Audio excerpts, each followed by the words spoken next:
Great. So welcome everyone. Really delighted to be in conversation with you all. My name is Adela Ruiz and I'm the Program and Grants Lead here at the NBA Foundation here, virtual. And really delighted to be in partnership and in conversation and presentation with my colleagues Ryan and Sandy. Describing my background, I am brown hair, wearing a purple shirt and a blue blazer. My pronouns are she, her, hers, and calling from Lenape lands here in New York City. And I'll pass it over to my colleagues to introduce themselves, starting with Sandy. Hi, everyone. So happy to be here as well. My name is Sandy Ho. I'm here as the Program Director of the Disability Inclusion Fund at Borealis Philanthropy. And to provide a image description, I have short, dark, wavy hair with purple streaks, and I'm wearing a white button-up shirt. And I am joining today virtually from the unceded land of the Ohlone people. And now passing it on to Ryan. Hi, everyone. My name is Ryan Easterly. My pronouns are he and him. I typically come to you from the unceded land of the Ohlone people, now known as Redwood City. As far as the description, I'm a Black man wearing clear glasses. I have a receding hairline with a beard with some gray in it. And my background is a hotel window with some gray curtains and a lamp. And I'm so pleased to join y'all today. Thank you both for the introductions, and just thank you for everyone who's in this space, sharing this space with us. I see the numbers are just continuing to grow, which is fantastic. And so what we thought would be helpful is just a brief poll, just to better understand the audience. So maybe if we can share the poll, Upswell team. And really the question is, what brought you to this session?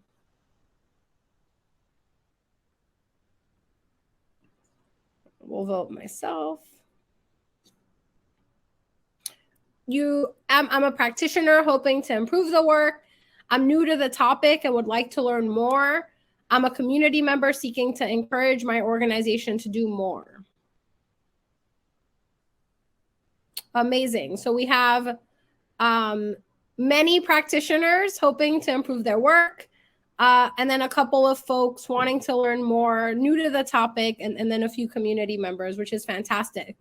And so what we had hoped to do in this conversation is really to discuss the ways in which an anti-racist lens can be applied and used to dismantle ableism and philanthropy. We're going to first start by defining or sharing a helpful definition on ableism, walking through some core disability justice values, and then having sort of a detailed conversation with scenarios around more practical applications of incorporating this anti-lens in dismantling ableism and work in the nonprofit and philanthropic sector. So those are really the goals of our conversation. And so to be true to that, we'll start with just sharing what we think is a helpful definition of ableism.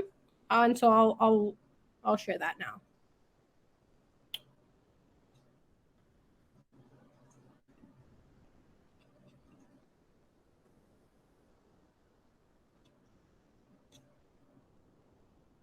One second.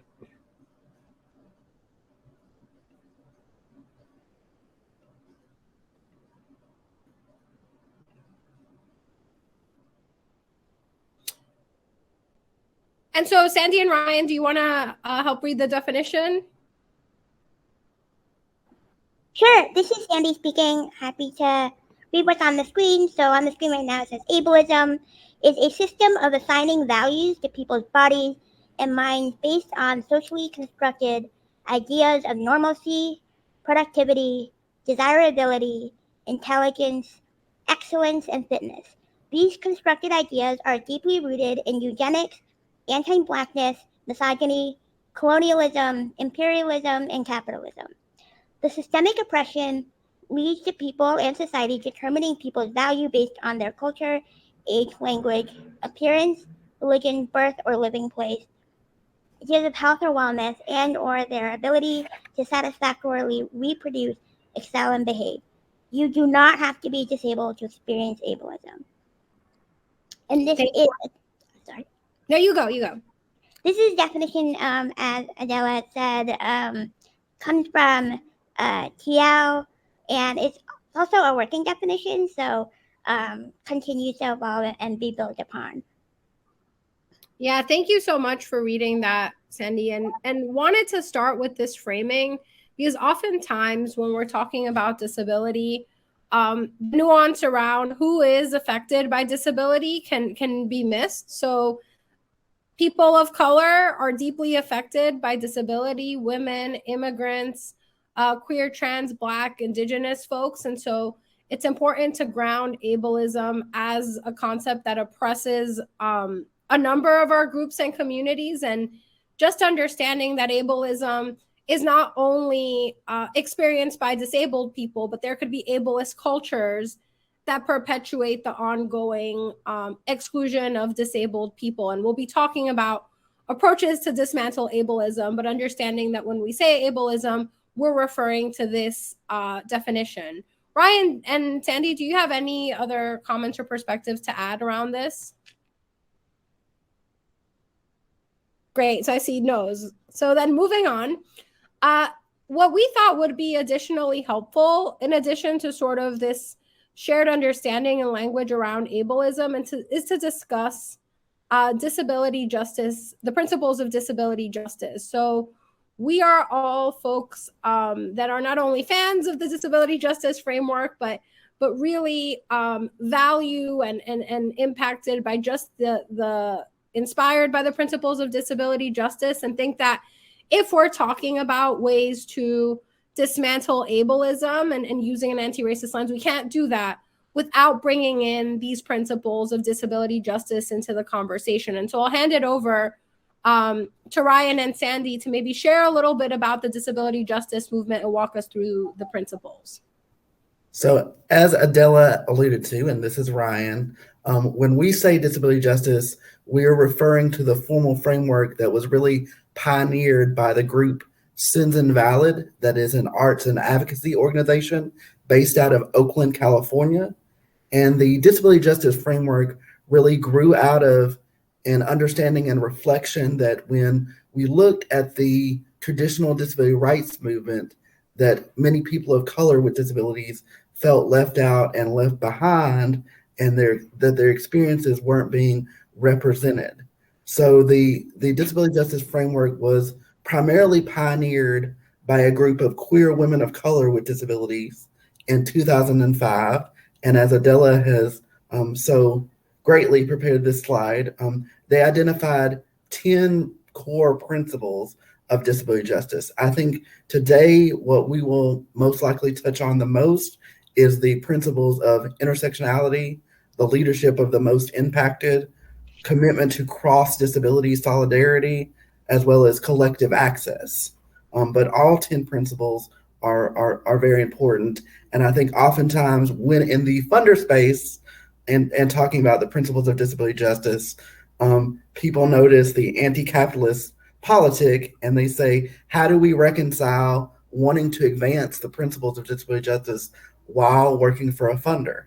And I'll just share from my perspective as the executive director of a foundation, I cannot do anything to change the path, and that ultimately, I work for an endowed foundation that to some in the community and to many disability justice activists, to put it as frankly as they'll put it to me, I work for a wealth hoarder. So there's nothing I can do to change that fact. But what I can do is see that I use my power and privilege and position to see that as many of the decisions that we make in regards to how we're providing that funding is made by community members. So it returns the power as much as possible directly back into the hands of the community. It sees that power to the community. So ultimately, it is a little bit more anti-capitalist in its nature, despite the fact that, ultimately we do work for an organization that has hoarded wealth. So we'll get deeper into this, but I'm look forward to hear what Sandy would like to add. Yeah. Thank you, Ryan. This is Sandy speaking. So as somebody who is working for a philanthropic intermediary, so Borealis Philanthropy houses 9 movement-aligned funds, and the Disability Inclusion Fund is one of the 9. And we provide our grant making through participatory grant making committee. And so what this means is we have community members and advocates who come from the movements and community spaces that we then grant make and resource directly to. And so positioning disabled people and people with disabilities of all kinds on this committee to actually review applications and support the and guide the decision-making process of which groups are receiving funding. That is both leadership of those most impacted and also getting to Ryan's earlier point around how this work can be more closely modeling anti-capitalist politics. Yeah, I think such helpful reflections, and I jump in myself as someone who runs a team, a grant making team at a foundation as well, and many of our closest allies and contributors are folks with means and resources. I think I echo what everything's been shared. It's about stewarding resources in responsible ways and modeling the disability justice values we hope to see. So understanding that we're in a system where there is still wealth inequality and there is still lack of access, there are things we can do. And until we get to a place where access is equal or equitable, there is still a lot we can be doing in partnership with those with wealth and as folks that are responsible for stewarding resources. So that's also a shared perspective. And the last piece I wanted to add, because I think it could be helpful context for our colleagues on the call, is disability justice really is a continuation or build upon the disability rights movement. And in many ways, because of a need to make more space for queer, trans, Black, Indigenous, people of color, immigrants, and disabled women, disability justice comes to build space and honor that leadership, that specific leadership of disabled people of color in a moment where it has not always been the case in different points in history of the movement. So I thought that grounding would be critical.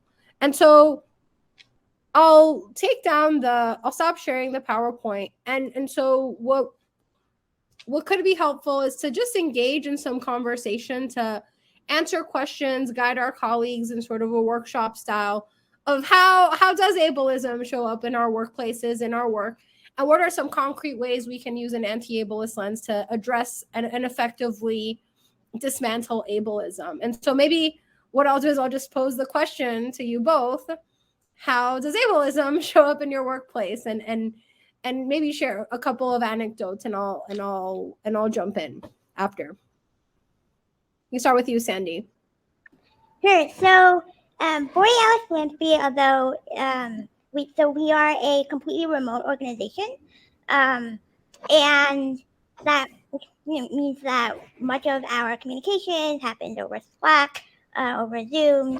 All of these are tools and that we have all become conditioned to and used to over the years, and particularly observing what has happened and how the nonprofit sector in particular and funders as well responded to the pandemic. Right, this pivot to virtual workspaces has both been a little bit enraging for the disability community and also refreshing. Right, it is enraging because these are accommodations that disabled people have been pushing for to broaden and increase access to employment and education and other means of just participation in society for many years, even prior to the pandemic. And so to see that once it started to hinder on the lives of a majority of quote unquote non-disabled folks, that's when the sector really shifted and to becoming more flexible. And the important note here is that because the pandemic is still ongoing, and the ways that it continuously impacts people of color, BIPOC, disabled, queer, trans folks in particular, this kind of slow and even more emergent conversations around, post-pandemic language, this idea of return to normal, are also kind of a shock to many of our communities where we're still experiencing the impact of the pandemic and the inequalities. So that's just one example that I have observed. Other ways to just kind of, quite frankly, this is my first role in philanthropy. Next week, it'll be a year in this role for me. And so I don't come from a funder background. I am, and I still think of myself as a community organizer and activist. And so, many roles and job descriptions in the sector have some number of years of education or experience as a fundraiser or in development. And I think sometimes these job descriptions can do more to resurrect barriers than actually minimize them. Because when we think about, the opportunities for leadership, to fundraise, access to higher education, those are not often from the communities that we hope to and should be following the lead of. And then, of course, this is not something that is newly heard, but providing salary information on the job description itself.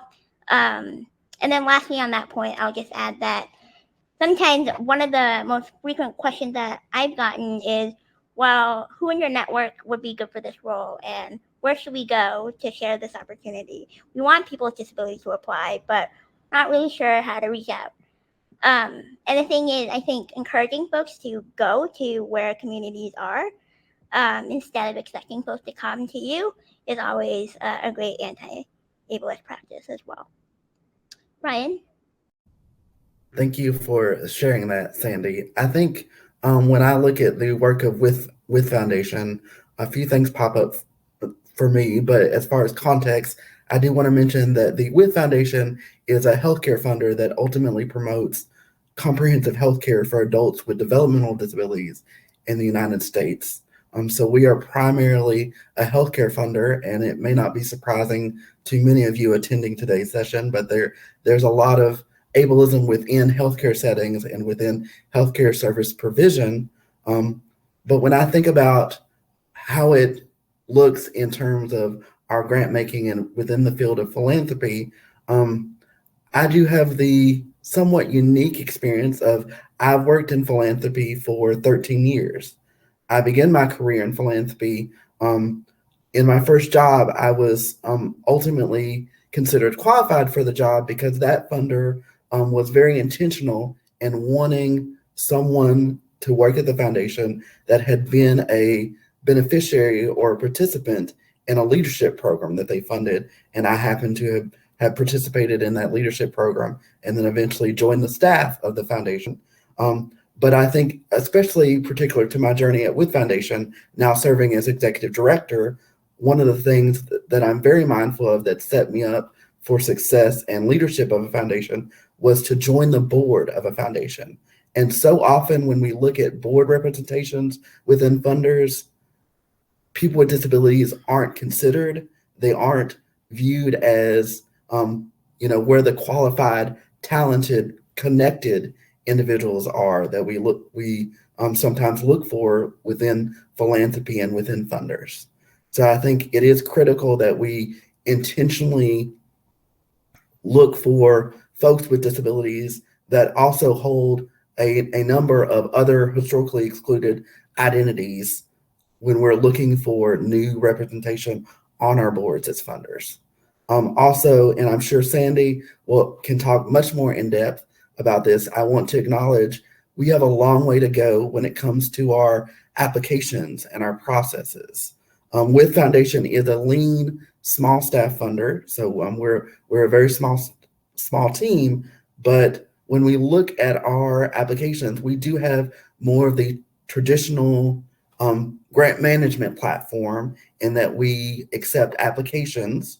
But thanks to the leadership of the DIF and Borealis Philanthropy, we've kind of modeled some of our reporting processes and followed their lead in looking at, we now accept our reports in multiple formats.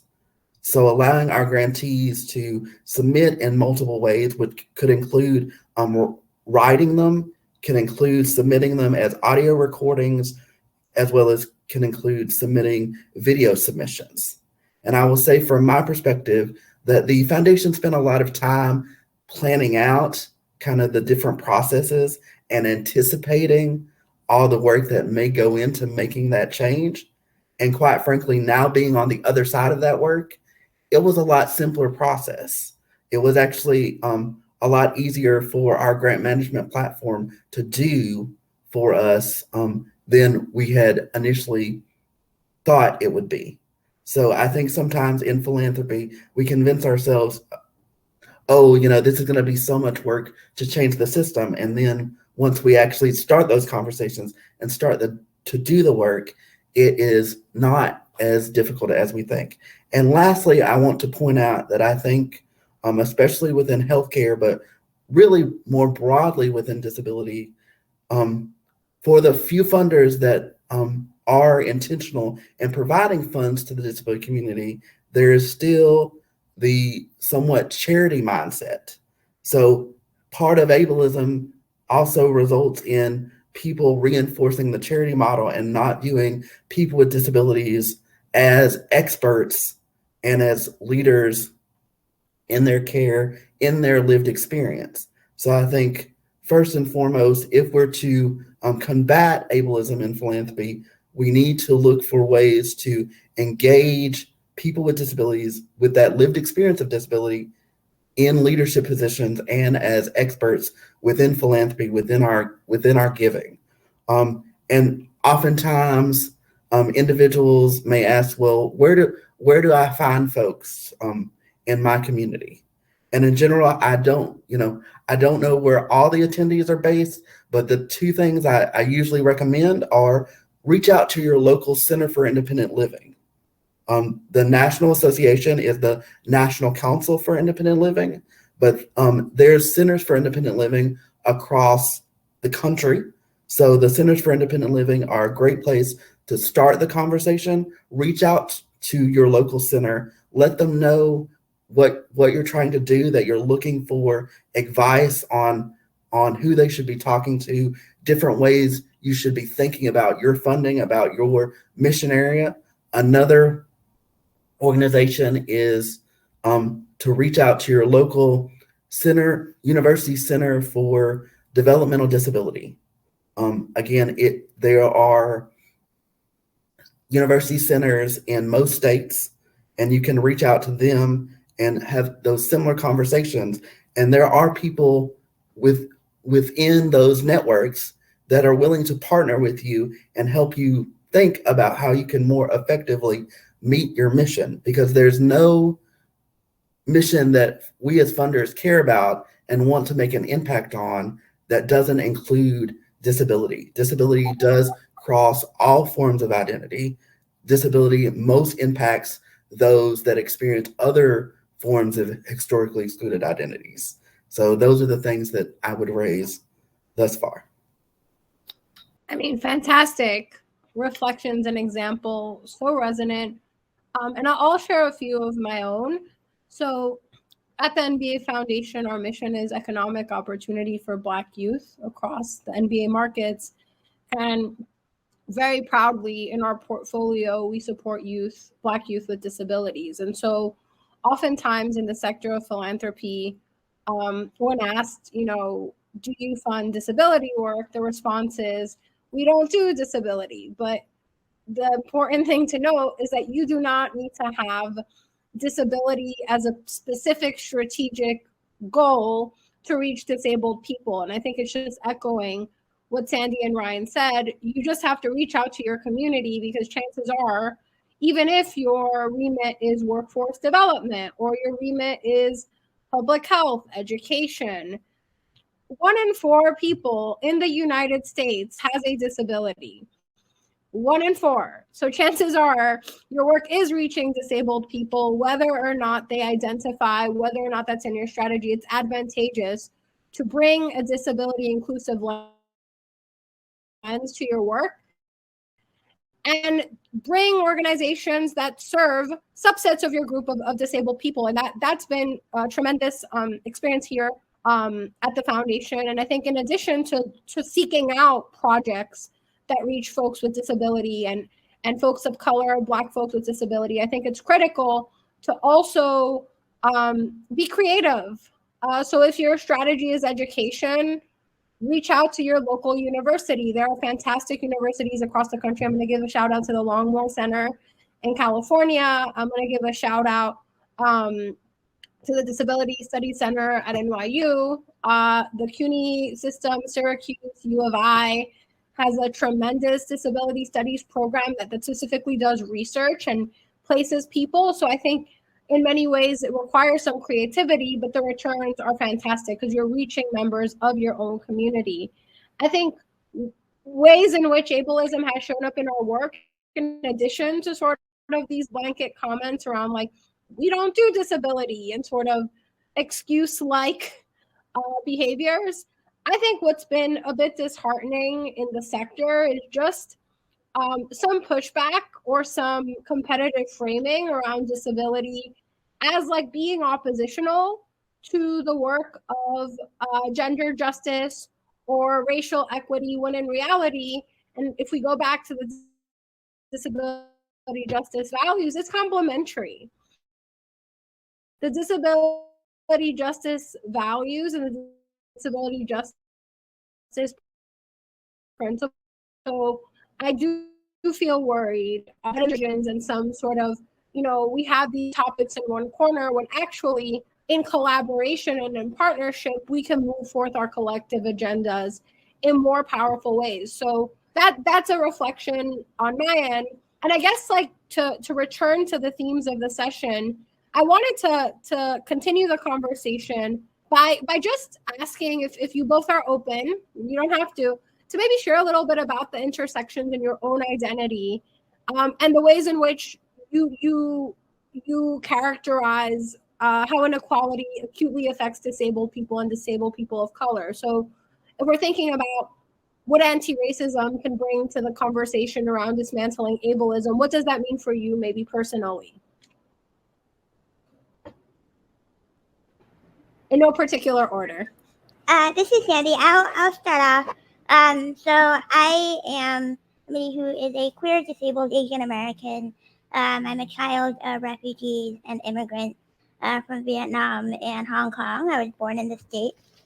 And as somebody who, is presents as somebody with a apparent disability, I'm a wheelchair user. That's not something that is necessarily obvious over a virtual platform.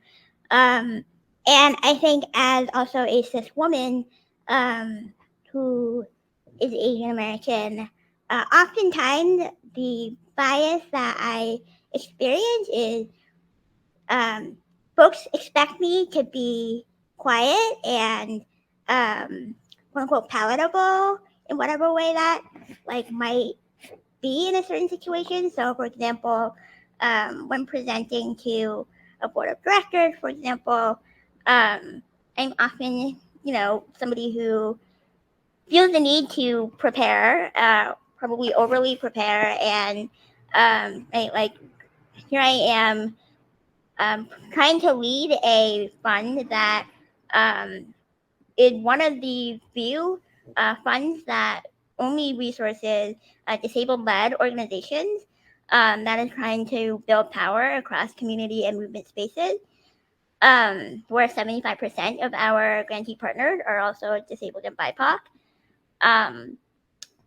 This is all kind of language and conversations where a room of board members may not be, expecting or comfortable with.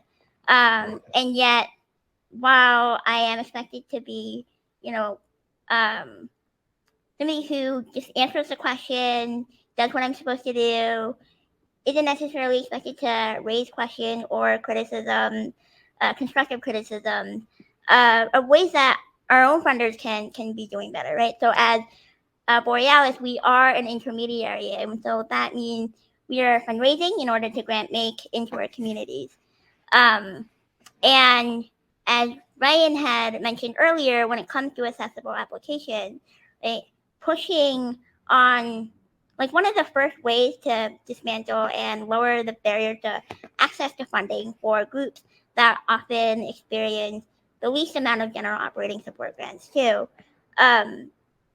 is to make the access to the funding more accessible, more inclusive. And that also includes, like, the questions that are asked on the applications themselves. And one thing that Ryan, who I just learned this from more recently, and he can probably speak more to this, is the idea of, we should be asking ourselves the same questions that we ask of our grantees on application. So when we ask our grantees about, their leadership as disabled led, what does their pipeline of staffing look like, who's on their board, their capacity building. Like, these are all questions that we should also be reflecting back to ourselves. What does, success of their programming and mission look like? We want folks and to be community led and community driven. We want to have these measures that broaden our ideas of what success looks like. And what success looks like often in funder spaces, particularly in, like, the rarefied air that we can find ourselves in, does not look like this panel. And I think that is something that should not be an exception, and yet it is. And so, as part of our work at the Disability Inclusion Fund, as a fund that is also helmed by disabled people of color, we are also trying to push the sector to be better, to model the ways that the possibility making, rather than continuing to do things the way that they've been done just because that's what people expect. And so I think, getting back to your question, Adela, anti-racism and anti-ableism work, as the disability justice principles kind of spell out for us, is cross-movement solidarity. It is about collective access, and all of the principles together guide us towards dismantling ableism, and that it is rooted in all systems of oppression. And I think back to, I think we lost Ryan, but I'll just continue until he's able to rejoin us. But I think that, this work is not, as you mentioned, Adela, cannot be siloed.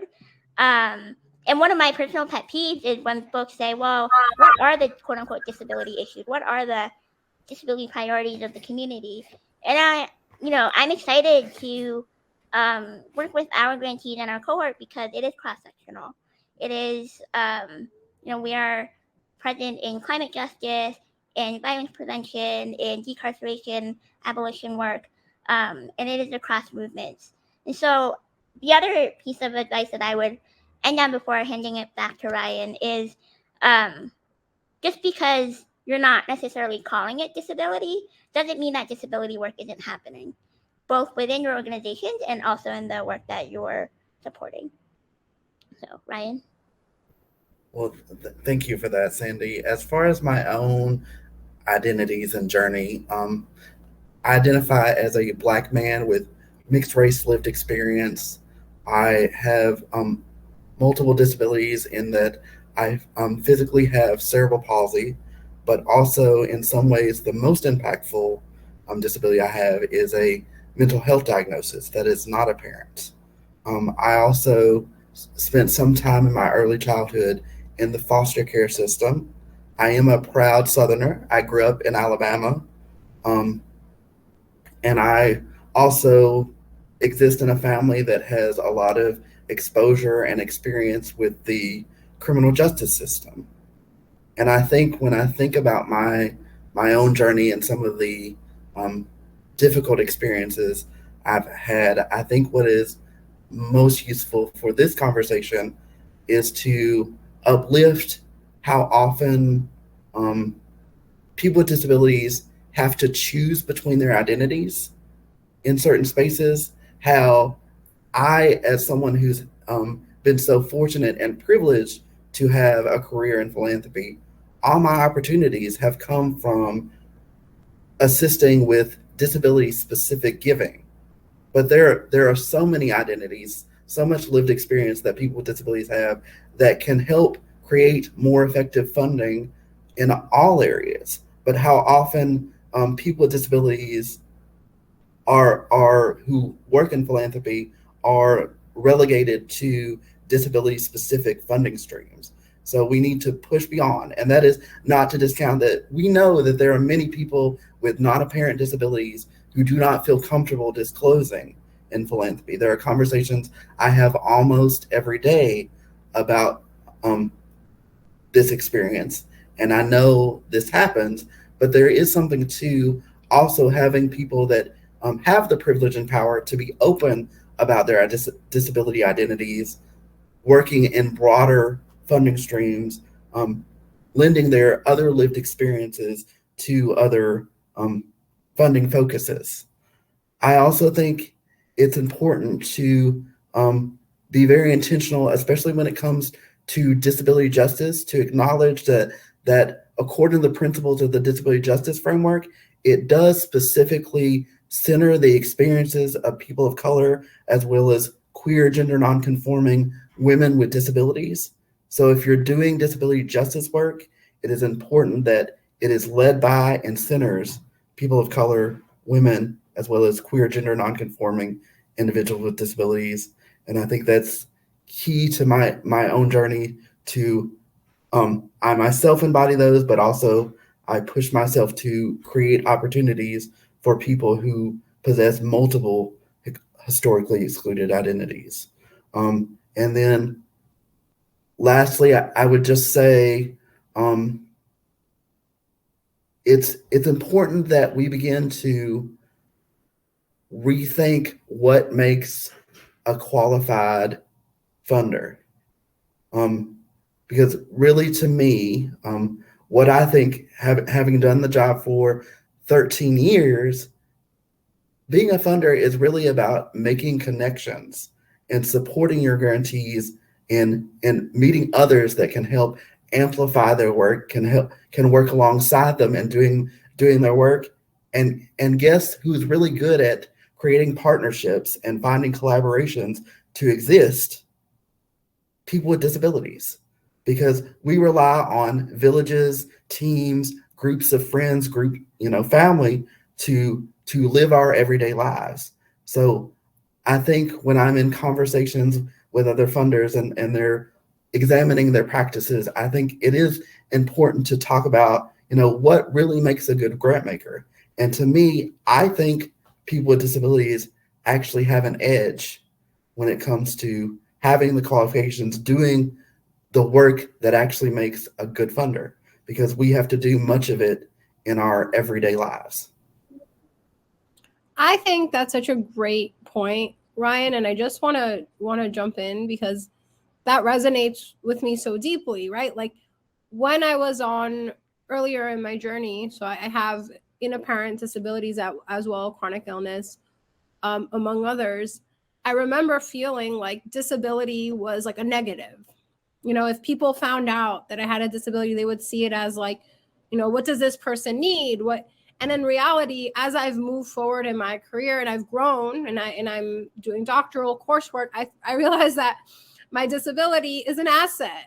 I have learned to be so creative to get through the day. I've learned to be so resourceful. I know a lot about the policies that keep people out of resources. I know a lot about even the administration of a grant because I know what it's like to apply for one or to get resources. And so the amount of like hurdles that by default you go through happen to make you a good grant maker because you relate on a very lived experience level to the work and being an activist and working in communities. So in many ways, coming into my current role, my previous roles, I have felt very prepared because I've had to be resourceful and be creative. And I think when I think of the question that I asked you all, I won't not answer my own question.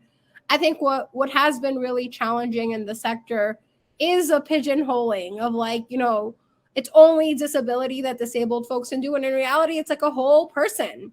Yes, disability, but that's one aspect of like a whole piece of my experience. I identify as a Latina, Afro-Caribbean roots, immigrant, first generation, grew up in poverty in New York City, and yet I don't always lead with my disability because for me, it is one part of the whole, a central and important part, but I see myself as a whole person, and I choose to lead with sort of the whole of me and lean into the strength of what it means to have this identity and be part of a community that, to be frank, is so resilient, is so creative, is so focused on justice and equity, and shares the value and the dream of philanthropy that I even feel, I totally feel proud to be in this community.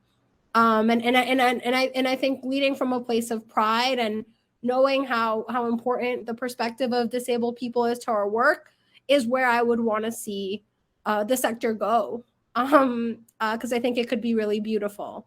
And the last note that I'll say as a challenge and also an opportunity, it goes to Ryan and Sandy's point. Like, what does space mean in this sector? You know, it is rare.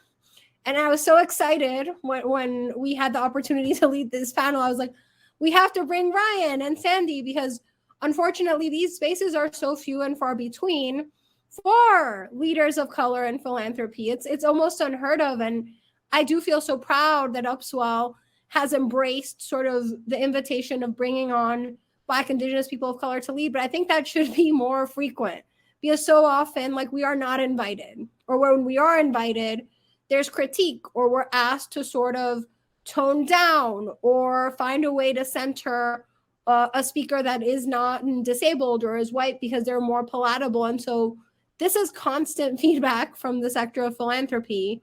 And so to not only be invited to these spaces, but be able to curate, to build, to dream, and share these ideas is critical too. And I think if there were concrete recommendations that come out of these reflections, I think it's hire disabled people into non-disabled roles, create space for disabled people to speak and to lead and to shine.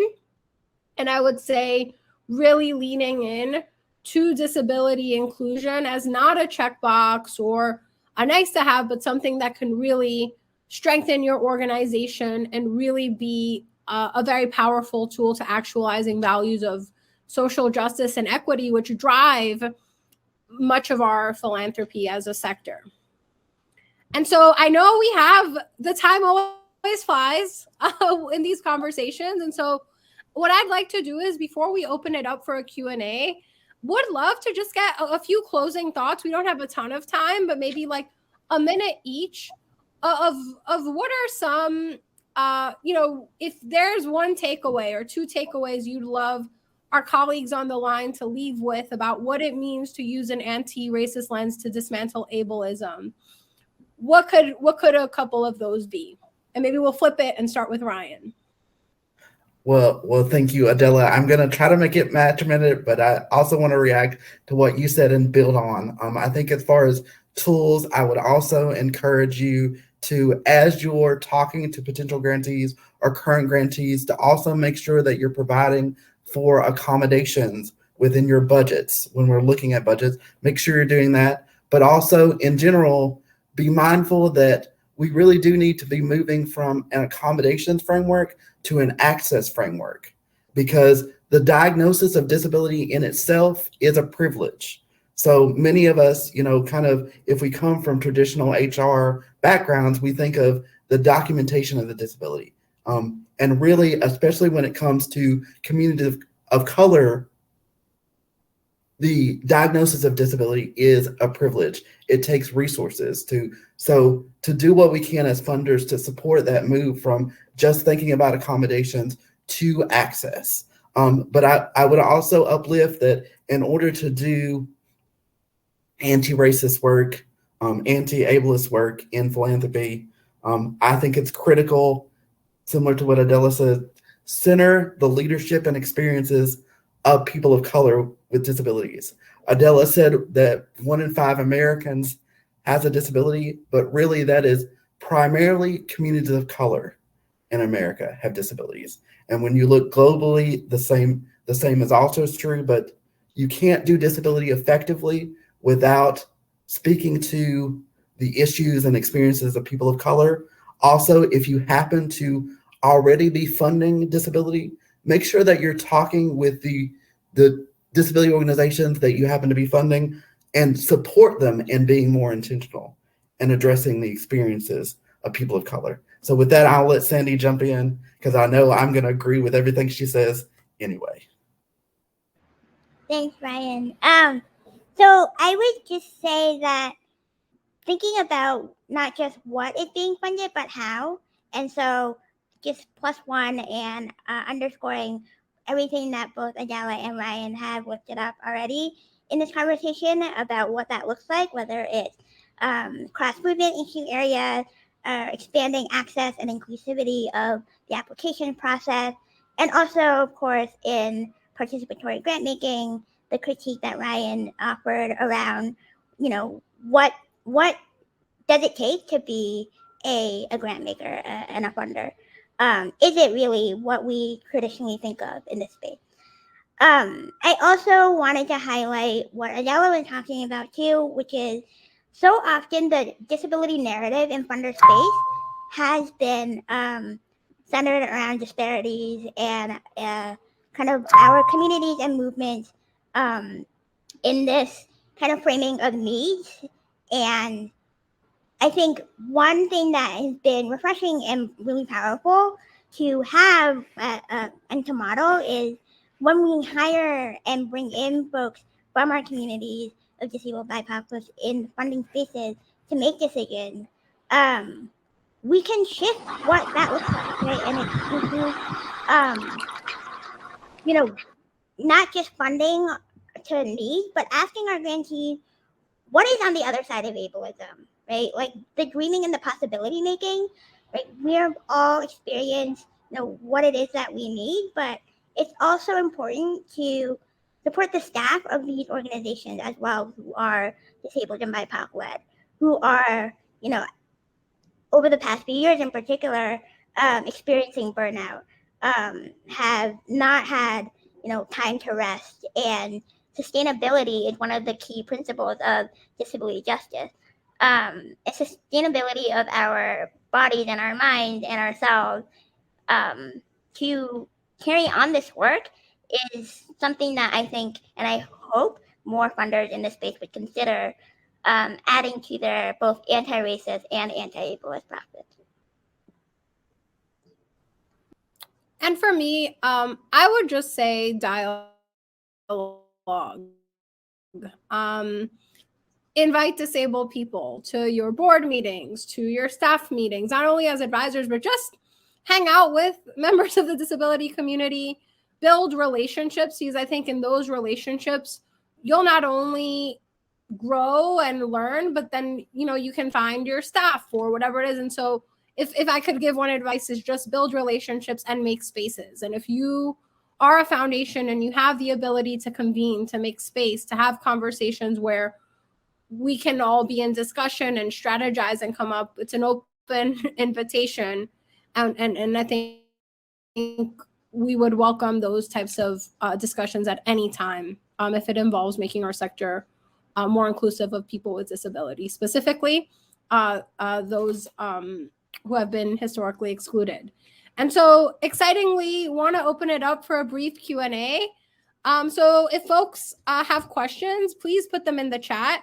I don't see any in the Q&A or the chat right now, but I can always ask a question to this group, and so I will.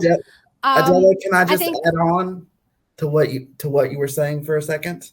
I just wanted to uplift, and I know this is something we all agree with, but when we're reaching out and talking to folks with disabilities, we also need to ensure that those individuals are compensated.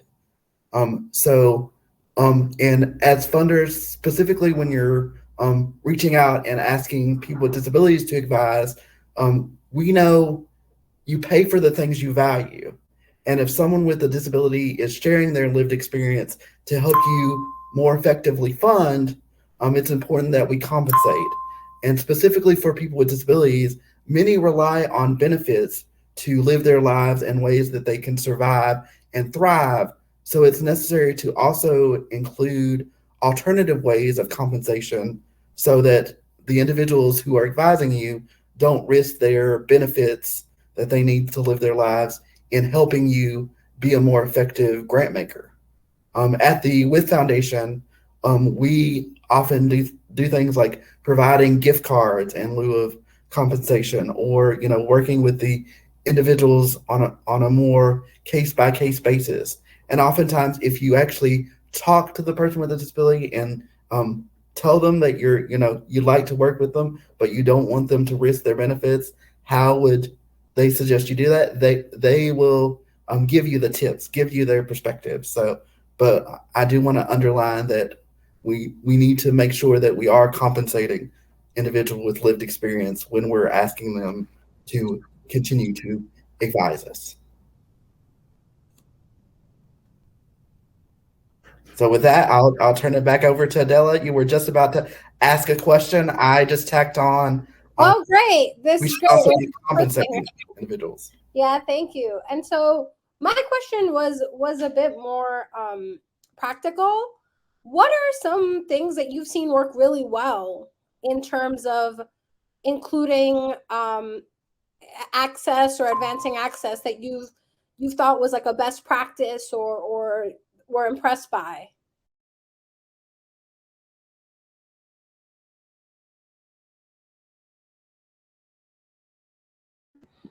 This is Sandy speaking. As we are in this social, societal, crossroads, it seems, of return back to normal, or whichever it is, I think that the disability justice principles give guidance to all of us in this moment, which is collective access, and it does not need to be an either or. At Borealis Philanthropy, we have a commitment to hybrid, and I want to, just give kudos to Upswell. This is a great example of what remote access has and can allow. And so that's just one practice that I would encourage and have already seen and wish that more organizations would commit to as well. And when I think about the work of With, I would uplift two things. I myself, as a Black gay man with disabilities, I do serve as executive director, and I bring my own lived experience to the role and to our work. But I think the more vital part is that we also have a advisory committee comprised of adults with intellectual disabilities and developmental disabilities from across the country. And I think as much as we can embrace having as many people with a variety of lived experiences in all the ways, the better off we all are, because there are ways that the advisory committee continues to challenge how I think about things and helps me evolve in my thinking. So as many ways, and to refer to what Sandy just said, it's not an either or thing. You can do both. You can have both leadership of people with disabilities and have other formats to train up the next. Because one of the things we do with the advisory committee is we also provide them with training on what it's like to be and the responsibilities associated with being on the board of directors, a board of trustees for a foundation. I also think it's, as a funder, to continue to do more work and get more comfortable with funding physically sponsored programs. I think as a private foundation, that is something in my time as executive director, we've become more comfortable with. And I think it's also critical if you're funding disability justice work to really start to get more comfortable. I understand, many funders are cautious in nature. But as someone who's been on that journey, we being on the other side of it, it's fine. The water is fine. Come on in, do more physically sponsored programs and support them. Fantastic. And so thank you both. I want to go to some questions that folks on the call have raised. So maybe I can consolidate a couple because I know we only have a few minutes left. So the first is, what are some ways you'd recommend changing grant applications and grant reporting? And I'll consolidate with the question around, what are ways to make virtual meetings more accessible or a virtual working environment more accessible? And maybe I can take the first and pass it over to Sandy and Ryan. What we've done, and we mentioned this a little bit earlier, at the NBA Foundation, is that we have transcribed reporting calls.